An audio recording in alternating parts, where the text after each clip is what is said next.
ಬೀದರ್ ಜಿಲ್ಲೆಯಲ್ಲಿ ಪವಾಡ ಪುರುಷರೆಂದೇ ಖ್ಯಾತಿಯನ್ನ ಪಡೆದಂತಹ ಪೂಜ್ಯ ಶ್ರೀ ಹವಾ ಮಲ್ಲಿನಾಥ ಮಹಾರಾಜರು ಭಕ್ತಾದಿಗಳಿಗೆ ದರ್ಶನವನ್ನ ನೀಡಿದ್ದಾರೆ. ವರ್ಷದ 12 ತಿಂಗಳು ದೇಶದ ಮೂಲೆ ಮೂಲೆಗಳಲ್ಲಿ ಸಂಚಾರ ಮಾಡುವಂತಹ ಪೂಜ್ಯ ಶ್ರೀ ಹವಾ ಮಲ್ಲಿನಾಥ ಮಹಾರಾಜರನ್ನ ಕಂಡು ಭಕ್ತಾದಿಗಳು ದರ್ಶನಕ್ಕೆ ಮುಗಿಬಿದ್ರು. ಇದಕ್ಕೆ ಸಂಬಂಧಪಟ್ಟಂತಹ ಡೀಟೇಲ್ಸ್ ಇದೆ, ನೋಡ್ಕೊಂಡ್ಬನ್ನಿ.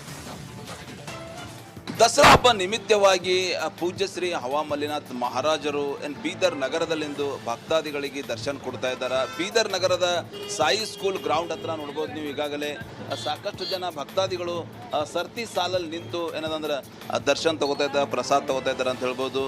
ದೇಶದ ಮೂಲೆ ಮೂಲೆಗಳಲ್ಲಿ ಸಂಚರಿಸಿ ಅಲ್ಲಲ್ಲಿ ಏಕಾಏಕಿ ಭಕ್ತಾದಿಗಳಿಗೆ ದರ್ಶನ ನೀಡುವಂಥ ಆ ಪವಾಡ ಪುರುಷ ಎಂದೇ ಖ್ಯಾತಿ ಪಡೆದಂಥ ಪೂಜ್ಯ ಶ್ರೀ ಹವಾ ಮಲ್ಲಿನಾಥ್ ಮಹಾರಾಜರು ಬೀದರ್ ನಗರದಲ್ಲಿಂದು ಬೆಳ್ಳಂಬೆಳಿಗ್ಗೆ ಭಕ್ತಾದಿಗಳಿಗೆ ದರ್ಶನ ನೀಡ್ತಾ ಇದ್ದಾರೆ ಅಂತ ಹೇಳ್ಬೋದು.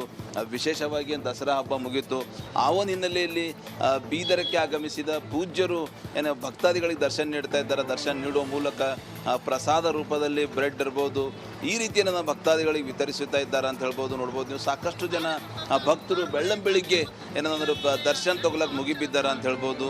ಈಗಾಗಲೇ ವಿವಿಧೆಡೆ ಏಕಾಏಕಿ ಭಕ್ತಾದಿಗಳಿಗೆ ದರ್ಶನ ನೀಡ್ತಾರೆ ಪೂಜ್ಯರು. ಕ್ಯಾಮ್ರಾ ಪರ್ಸನ್ ಭಾರತ್ ಜೊತೆ ನಾನು ಮಲ್ಲಿಕಾರ್ಜುನ ಮಕ್ಕಳ, ರಿಪಬ್ಲಿಕ್ ಕನ್ನಡ, ಬೀದರ್.